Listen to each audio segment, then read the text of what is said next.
Assalamu alaikum. Урматтуу Чабарман каналынын көрүүчүлөрү. Мен бүгүн Баткен областынан караштуу Лейлек району Максат айылына келдим.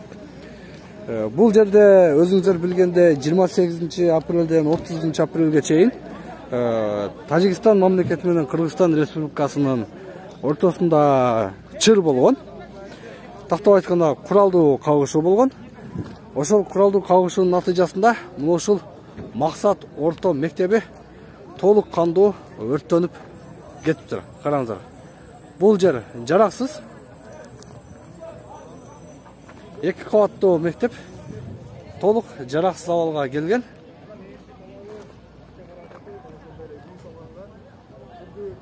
Бул жерде биздин кесиптештер жүрөт. Урматтуу кыргыз элим, урматтуу достор, туугандар, баарыңыздарды суранабыз, бергиле.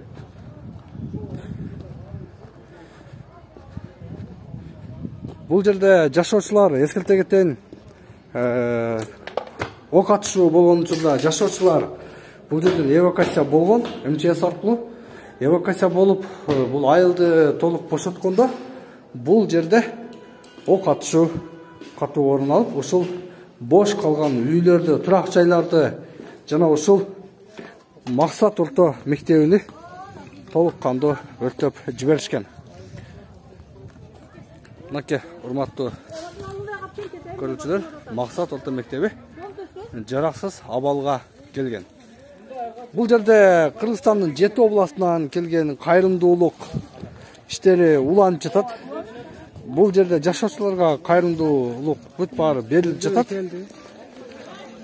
Кийим-кечек, тамак-аш, дары-дармек бүт баары бул жака келип жатат. Бул жерде силерге суроолорго жооп алып берейин. Assalamu alaikum. Кандайсыз ака? Үй бүлө тынчпы? Жакшы бар, аманбы? Бул мектепти аябай жараксыз абалга келтиришиптир, а? Канча окуучу, билим алчу эле ака? Канча окуучу, примерно 260-267 болуш керек.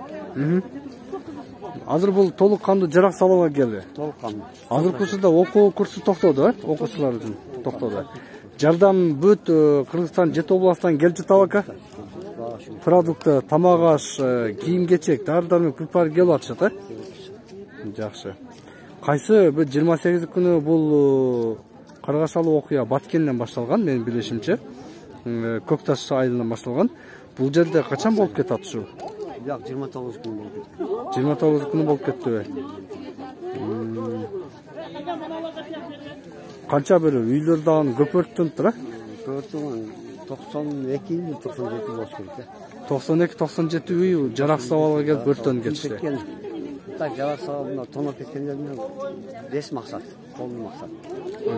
Бүт Максат айылын тоноп кетишкен, өрттөп кетишкен, а? Байлыктарды бүт баарын уурдап кетишиптир да, малдарды, а? Машиналарга чейин уурдап кетишкен. Машина, автоунааларга чейин уурдап кетишиптир.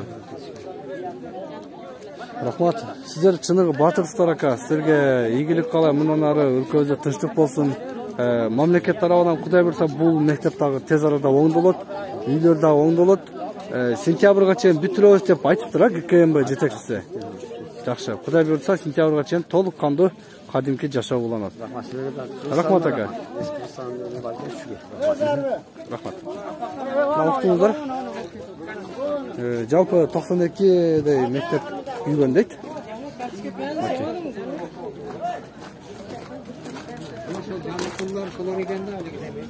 Абал жакшы эмес.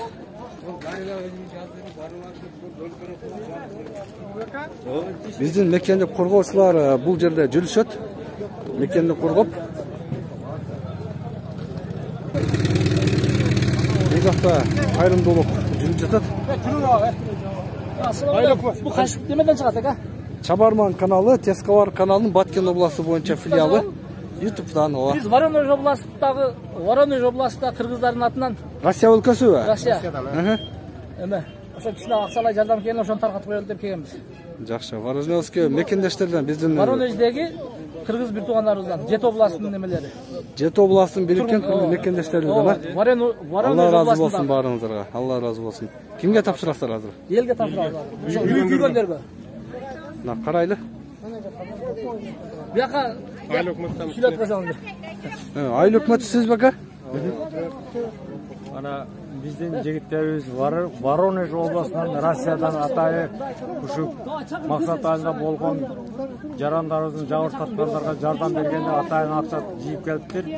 Ошол жаштарга биз эмне дейм, айыл өкмөттүн башчысы катары буларга чын денсаулык, узун өмүр, şu tapkandары дайыма жакшылыкка буйурсун, эсен аман болуп, şu чет мамлекетте жүрсө да кыргыздарды ойлоп жүргөн үчүн биз аларга терең ыраазычылык билдиребиз.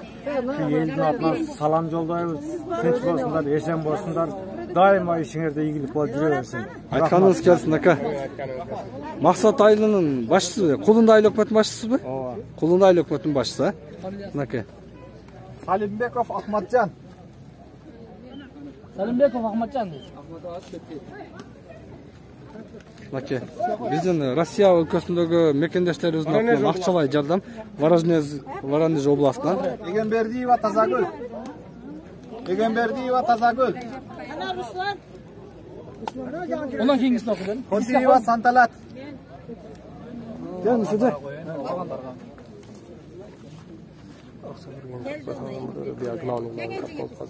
Эрматова Кайрылса. Мынакей көрдүңүздөр, биздин кыргыз мекендештерибиз бүт баары ынтымактуу болуп, ушундай жабыр тарткандарга жардам берип жатышат. Өздөрүнүн колунан келген салымын кошуп жатышат.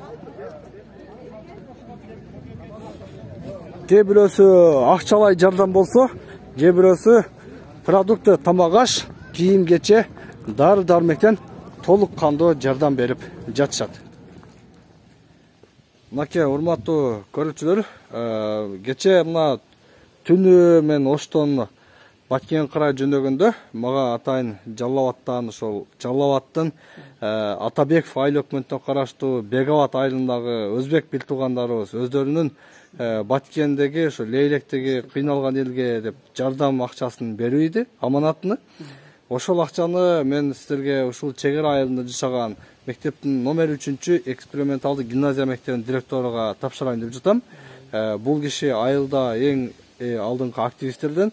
Ушул айылда ким акчага муктаж болуп турган болсо, баарына акыйкат түрдө бөлүп берет деп ишенем. Бул жерде ушул Бегабадтагы ажы энелерибиз, ажыга барып келген энелерибиз өздөрүнүн жардамы деп 11 000 сом акча берди. Мынакей эсептеп алсаңыз. Мен ажы энелерге ыраазычылык коюм. Урматтуу Жалал Абадтык ажы энелер, бир ай боло элек мен Жалал Абадка чакырылып, Жалал Абадта бардым. Жалал Абадтын мэри Дос курулуш компаниясынын президенти мага Кыргызстан билим берүүсүнө салым кошконуңуз үчүн деп бир машиненин күлүчүн белек кылышты эле.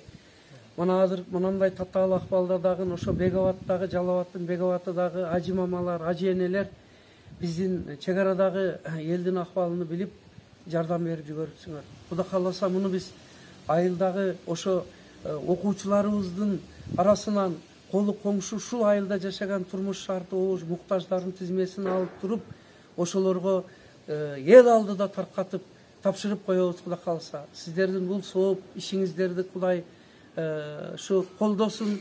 Сиздерге дагы эсендик, өмүр, жакшылыктарды каалаймын. Рахмат сиздерге. Рахмат ага, ишиңиздерге керек. Мынакей урматтуу көрүүчүлөр, мен мойнума алган милдетимди, мойнума алган аманатты алып келип айылдын элине тапшырдым.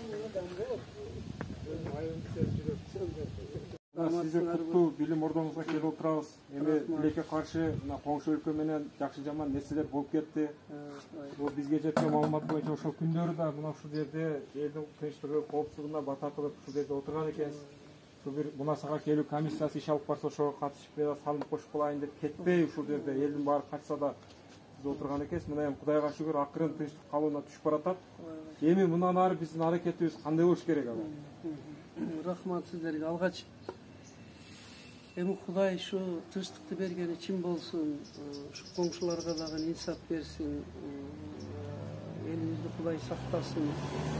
Анан бизди алыстан оштон жоктоп, ушинтип абалыбыздан кабар алып келгениңерге, ушу биздин ой пикир сунушубузду алып чыгайык дегениңерге дагы бир ыраазычылыкты айтамын. Рахмат силерге, Тургунбай. Дайым жакшылык иштин башында жүргөн. Эми мына Кудай сактасын, азыр силер мына эл менен жолуккан болсоңор баары оюн айткандыр. Мен аларды кайталап айтыш өзү бизге кыйын. Айтуу өзү кыйын. Ошого аны Кудай сактасын деп туруп, азыркы иштер, алдыдагы иштерди айтайык дейм. Биз кече илгери күндөн баштап ушу балдарды эскертип, мына бүгүн биринчи окушту баштадык. Кудайга шүгүр, балдарыбыз дээрлик толук келди, анча алыстагылары калды. Балдарыбыз сүйүнүчү, ушундай бир жогору мугалимге. Мен ойлойм, бул окуялар адамдарга тынчтыктын кадырын, адамдын кадырын, жашоодун кадырын, тынч эмгектин кадырын билдирди окшойт. Окуучуларга болсо эсен аман билим алуу өзү кандай бакыт экенин сезди да, мына ушуга эмне кылам. Мына азыр элибиз дагы сезип калды окшойт. Албетте мына бул акыбал кейиштүү, бирок булардын алдын алыш үчүн 10-20 жыл керек. Көп камкордук болуш керек эми. Чек ала жерлер жалаң эле сымтор менен тосуш эмес, ал жерди инфраструктура менен тосуш керек. Ал жерди өндүрүш менен, ал жерди турмуш шартын түзөтүш менен, ал жердеги элдин турмушуну, билимини, өнөрүнү, ишкердигини күчөтүп тосуш керек дейм. Андан тышкары бая чептен элдин эрдин күчү бек дегендей, бүгүн мана окуучуларыбызга дагы мен айттым. Эгер Кыргызстанда саясий биримдик туруктуулук болсо, кыргыздын уул кыздары билимдүү күчтүү болсо, тапкан каражатыны экономикалык, саясий, аскердик, билим, маданият жактан, техника жактан күчөтүүгө жумшаса, мындай иштер даай албайт дегенди айтып, анан бир икаяны айтып бердим. Ал икаяны мындай деген кыскасын айтсам, илгери төө жайлоодо мына койчуларда сырттан деген ит болот экен. Сырттан деген ит. Ал сырлан дейт бир ат. Сырлан деген ит эгер бар болуп короолдун четиде кечкурун 2 марта үрүп койсо, карышкыр 2 тоон ар жактан жолой албай калат экен да. Иттин айбатыдан, бакубаттыгынан. Анан мен муну айтып берип туруп, балдарыма айттым: "Эй, окуучуларым, кыргыз элим, сырттан болоюк жигиттер. Мындайлар даай албасын чек арабызга, кол салууну ойлой албасын" деп. Мына ушу чакырык менен мен балдарыма, ошону эле Кыргызстандын жаштарыга кайрыламын. Анан бөлүнүп, жарылып жатсагага анда мындай иштерди токтотуп коюш кыйын деп ойлойм. Анан мына азыркы өкмөтүбүзгө ошо Ташиев башка ушул күн түн жүрүп ушуну алдын алып токтотуп калгандарга дагы шүгүр айтамын.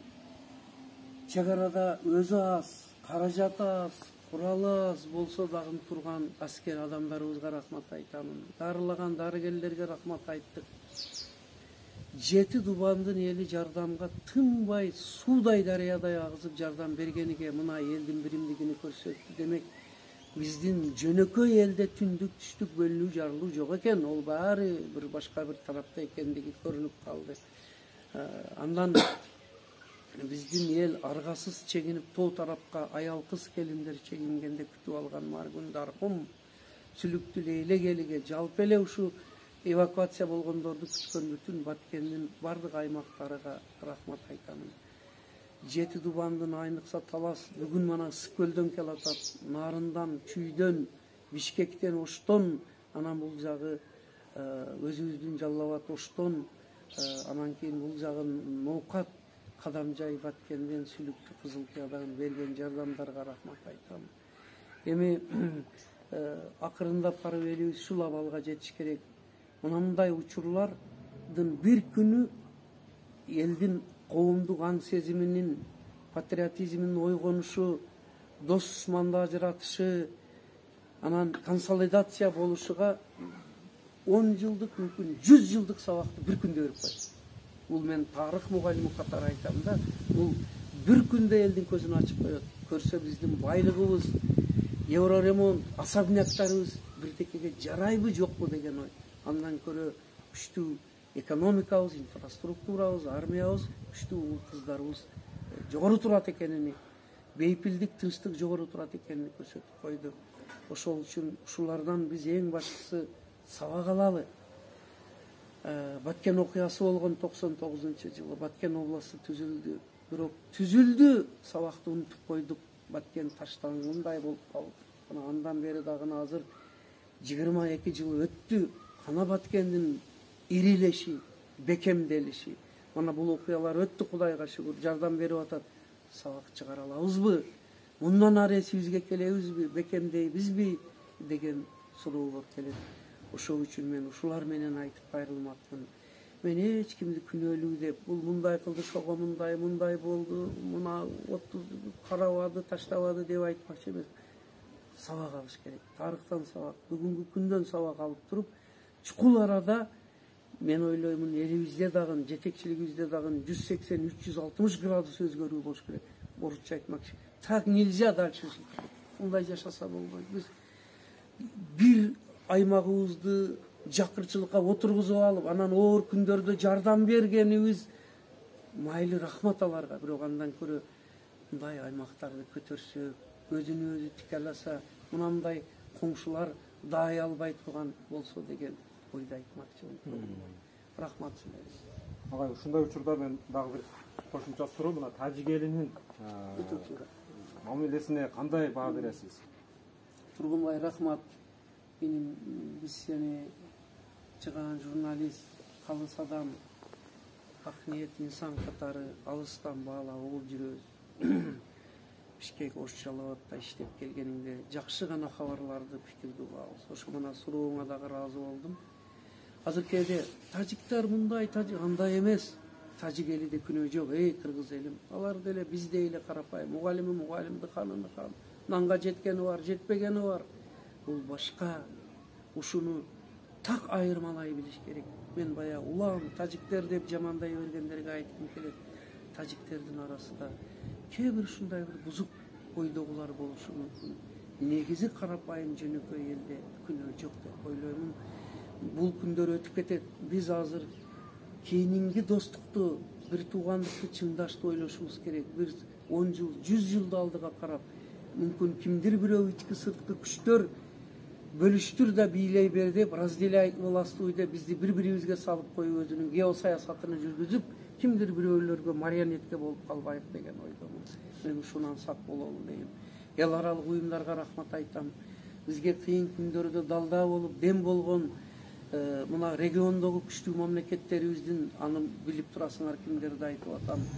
Мана түрк туугандарым деп бизге үн кошкон, анан казак туугандар, анан ушу айланабыздагы эл журтка, мамлекеттерге дагы ыраазычылыгымды айтып кетемин. Эл аралык уюмдардын жардам колун сунун. Россияда, Америкада, Германияда, Швейцарияда жүргөн баткендик, кыргызстандык, эйлеттик уул кыздарыбызга керең ыраазычылыгымды айтам.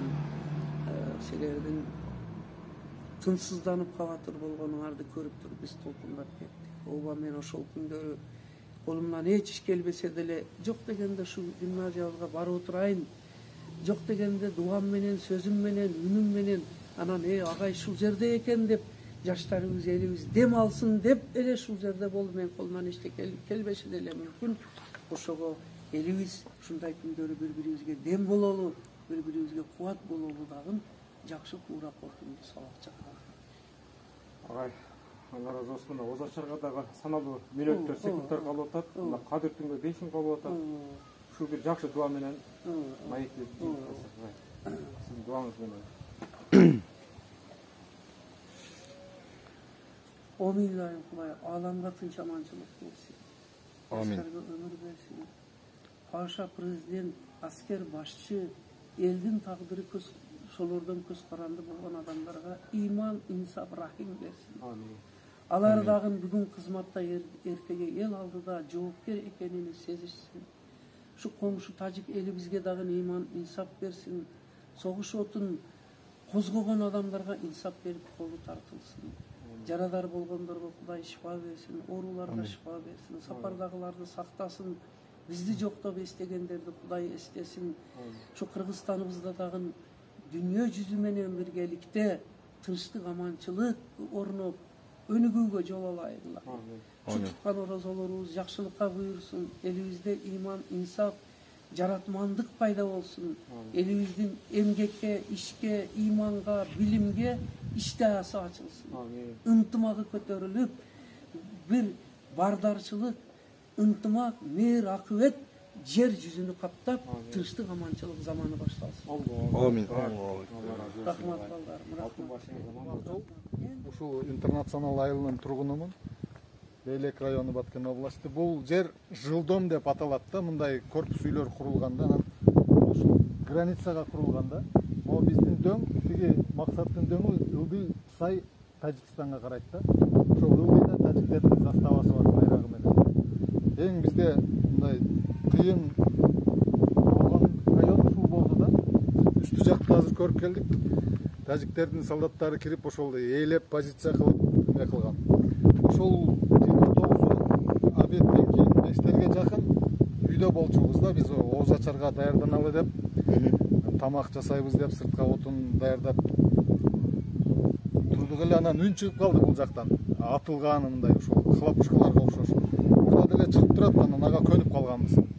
Ошо чыкты, анан аялыма экөөбүз көңүл бурбай эле тамак жасай берели. Эчтеке болбойт, атышып калат да деп. Мен информация бирок уккан эмес экенмин да, мындай жаңылык көрө бербейм. Анан ой тамак жасап ооз ачабыз, үйдө эле чыкпайлы деп турсак, уже үйүбүздүн жанына бир чоң бир снаряд бирдеме түштү, катуу жарылды да. Уже аялым коркуп калды, кетели деп, анан звоноктор боло баштады. Кетпейлиби, кетейлиби, отура берелиби, намаз окуп деп, анан элдер чыга баштады. Коркуп калбасын деп, аны алып таштап кайра келем деп чыксам, соседтер чыгып калыптыр. Машинеге батышынча соседтерди салып чыгып кеттик да. Анан чыкпайт элек, дагы отурганда жана лагерь жак бар да. Биз интернационал айылында ошол каналга жакын жерде турам. Анан бизден арыракта лагерь деген бир тажиктердин лагери бар, территория бар. Ошол жерде каналдын үстүндө кыргыз пост бар, мындай вагон, астында тажик. Ошол жактан атыш чыгып кетти. Максаттыкы бизге жакын угулат эле, тажиктики вообще дуалдын артында чыккандай угулду да. Жакындап келатып биз жака ошол түшө баштады эле. Бул жактын адамдары тажиктер кирип келди, кеттик дегенинен анан батышынча адам салып буларды кулундук алып барсам, кулундуктар деле чыгып кеткен экен. Анан тоого алып барып таштап кайра келдик.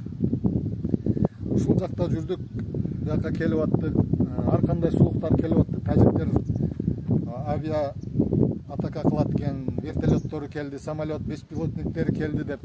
Ушу 1-май акыркы немеде катуу бизге предупреждение келди да.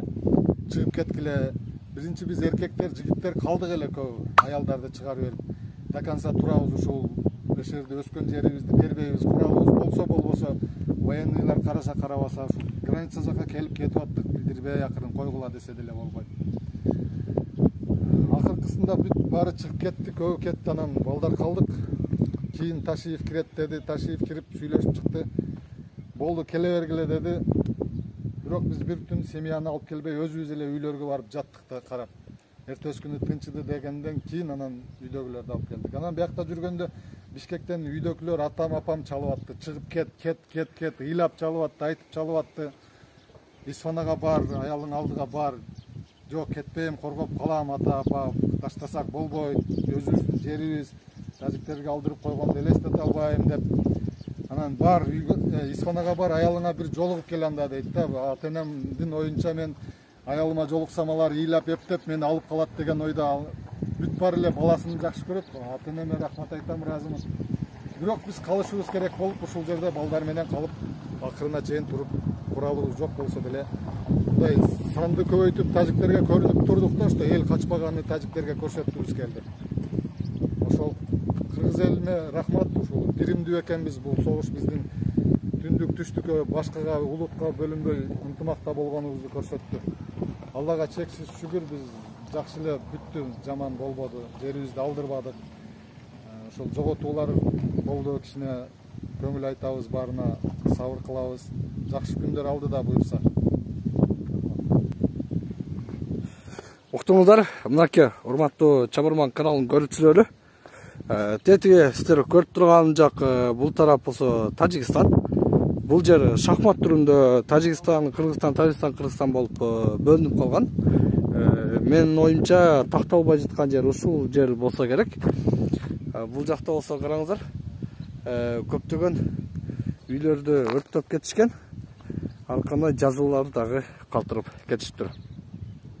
Мен ушул жерден чыгарылышты жыйынтыктайм. Сиздерге кенен жетиштүү маалымат алып бердим деп ойлойм. Мындан ары өлкөбүздө тынчтык болсун. Мындай кагылышы, мындай чыр Тажикстан өлкөсү менен Кыргыз өлкөсүндө мындан кийин болбосун деп тилек кылам. Саламатта болуңуздар.